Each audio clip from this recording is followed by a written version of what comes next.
আদম থেকে ঈসা পর্যন্ত বাড়ানো কমানো দরকার ছিল, আমি আল্লাহ পাক নবী পাঠায় সেই কাজটি করেছি। আজকে অল কমপ্লিট করে দিলাম।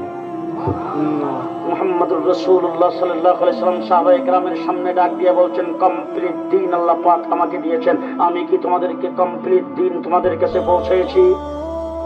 নামাজ দিয়েছেন 5 ওয়াক্ত, এশার নামাজ হইল 16 রাকাত 17 রাকাত, এরপরে হইল জোহরের নামাজ 12 রাকাত, ফজরের নামাজ 4 রাকাত। আমি কি তোমাদেরকে সুন্নত নফল ওয়াজিব যাবতীয় সবকিছু শিক্ষা দিয়া নামাজ কি তোমাদেরকে অল কমপ্লিট দিয়েছি?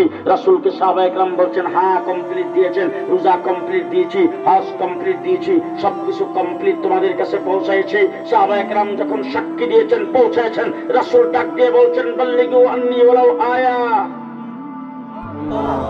কমপ্লিট দিন আমি তোমাদের কাছে রেখে গেলাম।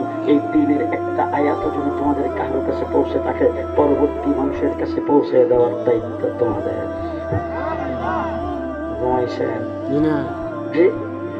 আমি আপনাদের জিজ্ঞেস করতে চাই, মুহাম্মদুর রাসূলুল্লাহ সাল্লাল্লাহু আলাইহি ওয়াসাল্লাম নবী হয়ে আসছিলেন, এখন যদি রাসূল সাল্লাল্লাহু আলাইহি ওয়াসাল্লাম যে সুন্দর, এই সুন্দরের বর্ণনা যদি আমি আপনাদের কাছে দেই, তাহলে আমার মতো একজন তালিব ইলম সারা রাত্র দিতে পারবো রাসূলের এই সুন্দর চেহারা আপনি দেখছেন কিনা?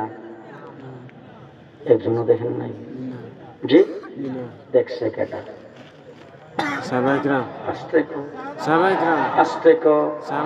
হুজুরের কাছে ওহী আসছে, ওহী নাযিল হয়েছে, দেখছে কে?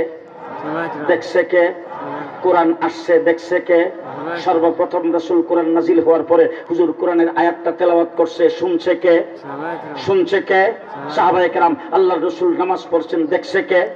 হুজুর রুকু করছেন, দেখছে কে? হুজুর সিজদা করছেন, দেখছে কে?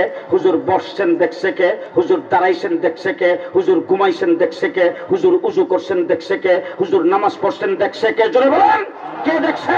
হুজুর হজ করেছেন, কে দেখেছেন? সাহাবায়ে কেরামকে যদি মধ্যখান থেকে বাদ দেওয়া হয়, সাহাবায়ে কেরামকে যদি আদর্শ না মানা হয়, সাহাবায়ে কেরামকে যদি সত্যের মাপকাঠি না মানা হয়, ইসলামই থাকবে না, ইসলামই শেষ হয়ে যাবে।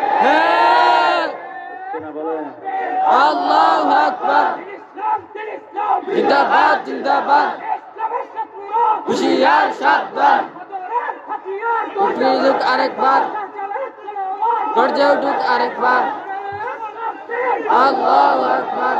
এইখানে উলামায়ে কেরাম এইখানে বসে আছেন। আমি বলতে চাই, আজকে যারা সাহাবায়ে কেরামকে মিয়ারে হক মানতে যায়, বিভ্রান্তিমূলক কথাবার্তা বলো, জাহেলের দল ভালো করে শুনে রাখ, কোরআন শরীফের এক আয়াত দেখোস আরেক আয়াত দেখোস না, হাদিস একটা দেখোস আরেকটা দেখোস না, আর ওয়াজের মধ্যে বলে দিছ আবু বকর সিদ্দিক তো উপস্থিত ছিল, হযরত ওমর তো উপস্থিত ছিল, রাসূল তো বিজয় হজ্জের ভাষণে আবু বকর সিদ্দিক আর ওমরের কথা বলে নাই।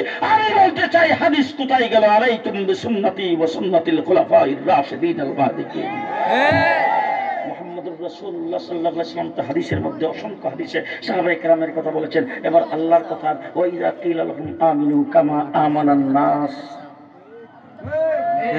ওলামায়ে কেরাম এখানে আছে, কামা আমানান নাস বলতে রাসূল কাকে বুঝাইছেন? আল্লাহ কাকে বুঝাইছেন? আস্তে বলেন, আস্তে। ফা ইন আমানু বিমিসলি মা আমানতুম বিহি ফাকাদ ইহতাদা। কাকে বুঝাইছেন? কাকে বুঝাইছেন? কোরআনে কারীমে আল্লাহ তাবারক ওয়া তাআলা বলেছেন, উলাইকা নামতাহানাল্লাহু কুলুবুহুম।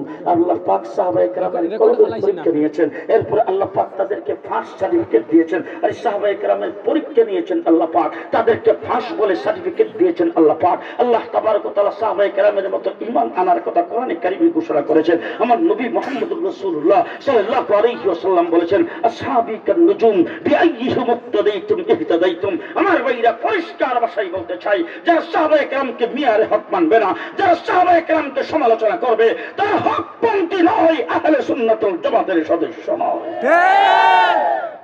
মুহাম্মদুর রাসূলুল্লাহ সাল্লাল্লাহু আলাইহি ওয়াসাল্লাম সাহাবায়ে কেরামকে দ্বীন দিয়েছেন, সাহাবায়ে কেরামের কাছে কোরআন রেখেছেন, সাহাবায়ে কেরাম এই দ্বীনের প্রচার ঘটাইছেন, সাহাবায়ে কেরাম দ্বীন প্রচার করেছেন। আল্লাহ পাক দ্বীন কমপ্লিট করেছেন আমার নবী মুহাম্মদুর রাসূলুল্লাহ সাল্লাল্লাহু আলাইহি ওয়াসাল্লামের দ্বারা। সাহাবায়ে কেরামকে রাসূল সাল্লাল্লাহু আলাইহি ওয়াসাল্লাম দ্বীন প্রচারের দায়িত্ব দিয়েছেন। সাহাবায়ে কেরাম দ্বীন প্রচার করতে করতে বাংলাদেশেও